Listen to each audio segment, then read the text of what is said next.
11월 7일 트럼프 대통령이 미국 47대 대통령으로 당선이 되었죠. 자, 트럼프 대통령이 당선이 되면서 한국 부동산 시장과 어떤 연관성이 있을지 오늘 한번 얘기를 드려보도록 할게요. 딱 한마디로 말씀드리자면은 앞으로의 부동산 시장, 한국의 부동산 시장, 청색 신호보다는 적색 신호등이 켜졌다라고 저는 생각을 합니다. 그럼 왜 이렇게 얘기를 하는지에 대해서 제가 말씀을 드려볼게요. 트럼프의 정책들을 좀 유심히 살펴보면은 이거에 대한 답을 찾을 수가 있는데요. 이제 트럼프의 정책들 굉장히 많은 정책들이 있겠죠. 그 중에서 뭐 다양하게 있습니다. 경제, 무역, 대중정책, 산업, 이민, 환경, 에너지 등 다양하게 있는데 이 중에서 대외 정책 그리고 한국과 좀 밀접한 관계가 있을 만한 정책을 저는 두 가지를 뽑아보자면은 첫 번째 관세 정책과 두 번째 이민자 정책을 뽑을 수 있을 것 같아요. 첫 번째 관세 정책은 어떤 것들이 과연 한국에 영향을 미칠까라고 얘기를 드려본다면은 이미 이 부분에 대해서는 여러분들도 굉장히 많이 알고 있을 거라고 생각이 드는데요. 바로 관세를 더 많이 외국 기업, 외국 나라에게 매기겠다는 거겠죠. 특히 중국에게는 막대한 관세를 매길 거라고 얘기를 하고요. 다른 나라에게는 보편적으로 10%에서 20%의 관세를 매길 거라고 합니다. 이는 이제 트럼프가 아메리카 퍼스트, 우리 자국민 우선해서 하겠다라고 했던 것과 굉장히 연관성이 있는데, 이제 미국 내 소비세를 줄이고 법인세를 줄이고 하는 거를 이제 세금을 줄이겠다고 얘기를 하고 있죠. 그럼 이 지금 줄어든 세금을 관세에다가 매겨가지고 대신 받아들이겠다라고 얘기를 하는 건데, 그럼 이 관세가 올라가는 것과 우리가 어떤 관계가 있을까라고 얘기를 한다면은, 이 관세가 올라간다는 거는 예를 들어 가지고 한번 간단하게 얘기를 해볼게요. 여러분들도 알리익스프레스에서 뭐 요런 것들을 구매하시잖아요. 요거를 뭐 저는 이제 2만 원에 구매를 한다고 가정을 해볼게요. 그런데 이제 중국에서 들어오는 거에 대해서 관세를 100%더 부과를 한다는 거예요. 그러면은 저는 이걸 2만 원에 살 수 있었는데 이제 이게 관세가 더 올라가가지고 뭐 3만 원 또는 4만 원에 살 수밖에 없는 거예요. 그럼 뭐 3만 원에 이제 산다고 가정을 하면은 이 3만 원으로 중국 물품 사는 것보다 그냥 국내 물품 사는 게 2만 5천 원짜리에 국내 물품 사는 게 더 싸니까 이제부터는 국내 물품을 더 사려고 하겠죠. 근데 결과적으로 본다면은 이 물가가 상승을 하게 되고 내가 2만 원에 살 수 있었던 거를 이제는 2만 5천 원에 다른 물건을 구매를 할 수밖에 없는 거가 되는 거잖아요. 그럼 결국에는 이는 물가 상승을 야기를 시키는 거고요. 물가 상승이 된다면은 따라서 미국 내 금리도 같이 올라갈 수밖에 없는 상황이 되는 거죠. 반대로 한국의 상황을 한번 얘기를 해볼까요? 자, 이거를 이제 미국에서는 이제 모든 나라에게 관세를 이런 거에다가 이제 붙여서 비싸게 안에서 팔아라 할 수밖에 하는 상황이니까, 반대로 우리나라는 이게 이전에는 1,000원이면은 이제 미국에서 팔 수 있었는데 이제는 이거를 팔기 위해서는 뭐 더 싸게 팔아야 되니까 미국 내 달러를 가져오기가 쉽지가 않게 됩니다. 그럼 이는 결국 달러 강세가 되는 거고 반대로 원화 약세가 되는 겁니다. 원화 약세가 되면은 우리나라 증시에 투자하는 것보다 미국 증시에 투자하는 게 훨씬 더 이익이 되는 거거든요. 그러면은 우리나라에 투자하려는 사람들이 줄어들고 미국이나 달러를 이제 가진 그런 기업들이 투자하는 걸 더 선호를 하게 되는 거겠죠. 그렇게 되면은 결과적으로 우리나라가 돈을 빌려가지고 이제 외국 자본들이 들어와서 이걸 가지고 사업을 해야 되는데 사업하기도 좀 어려워졌다라고 생각하시면 이제 될 것 같습니다. 결과적으로는 우리나라에게도 영향이 굉장히 많이 미친다라고 생각을 할 수 있을 것 같고요. 두 번째, 이민자 정책 같은 경우에는 트럼프가 지금 이민자 몇십만 명을 다 내보낸다고 합니다. 그럼 이것도 우리나라 한번 예를 들어 볼게요.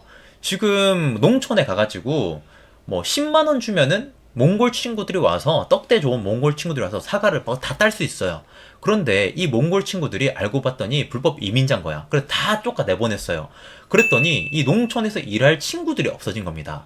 그러면 이제 국내 사람을 쓸 수밖에 없어요. 근데 국내 사람들이 10만 원 주면 이제 몽골 친구처럼 하느냐? 그렇지 않죠. 15만 원 정도 줘야 이제 학사딴 친구들이 가서 이제 사과를 땁니다. 근데 이 사과를 따도 좀 시원찮을 수 있겠죠. 그만큼 이 15만 원 주고 이제 일을 시켜야 되는데, 그러면은 이 딴 만큼 가격을 그대로 유지시킬 수가 있느냐? 그렇지 않겠죠. 결국에는 내가 이 비싼 노동력을 썼기 때문에 이 가격에 대해서 물품에다가 가격을 더 올려서 팔 수밖에 없어요. 결국 이는 물가의 상승을 야기시키고, 물가가 상승된다면 따라서 금리도 올라갈 수밖에 없게 되는 거겠죠. 그럼 여기서 미국 내 금리가 올라간다는 거는 왜 부동산 시장, 한국 내 부동산 시장과 연관이 있을까? 이는 미국 내 금리와 한국 금리가 굉장히 연관이 많이 있기 때문이라고 얘기 드릴 수 있는데요. 우리나라는 최근 5년 동안 미국 내 금리를 거의 유사하게 따라가고 있어요.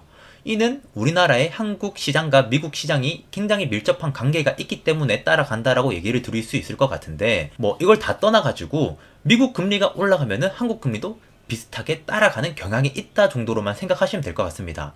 그러면은 한국 내 금리가 올라가면 올라가는 거지 왜 부동산과 연관이 있냐라고 물어본다면은, 결국 이 부동산도 한국 내 금리와 굉장한 밀접성이 있기 때문이라고 얘기 드릴 수 있기 때문인데요.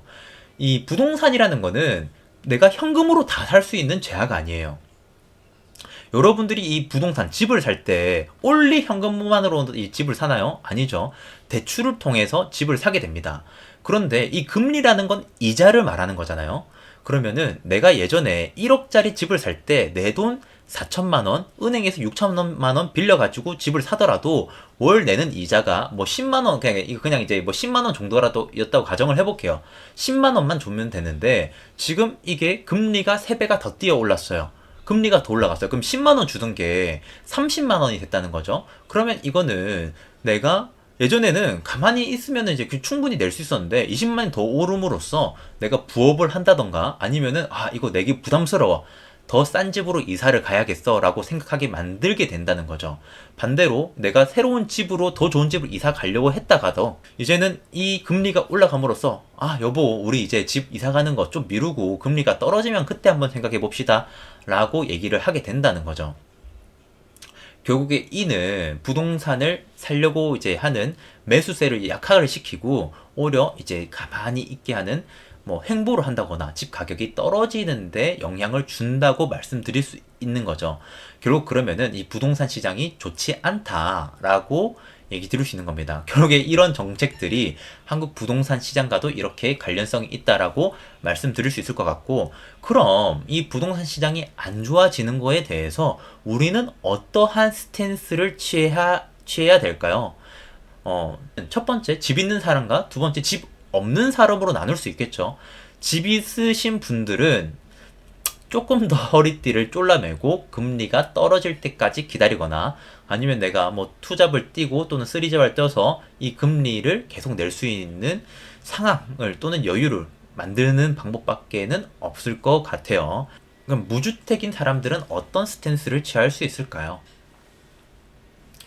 이 무주택인 사람들은 첫 번째로 이제 금매로 나온 것들을 싸게 사서 이제 조금 더 금리가 내려갈 때까지 기다렸다가 금리가 내려간 뒤에 집 가격 오르면은 이거를 뭐 시세 차익을 본다던가 이런 전략도 가능할 것 같고요.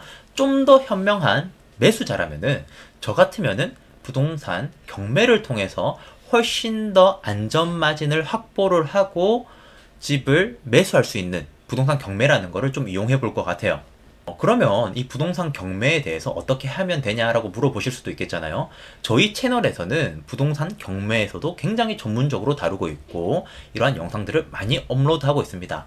그렇기 때문에 저희 영상 채널을 구독하고 시청을 해주신다면은 부동산 경매에 대해서도 굉장히 많은 지식을 쌓을 수 있을 거다라고 저는 말씀드릴 수 있을 것 같아요. 그렇기 때문에 이제 저희 채널을 구독해 주시면 좋을 것 같고, 그게 아니더라도 지금 이러한 시장에서 조금 더 내가 현명하게 살 수 있는 방법들을 찾아보시면 굉장히 많은 방법들이 있을 것 같다라고 말씀드릴 수 있을 것 같습니다. 영상 시청해 주셔서 감사드리고 좋은 하루 되시길 바랍니다. 감사합니다.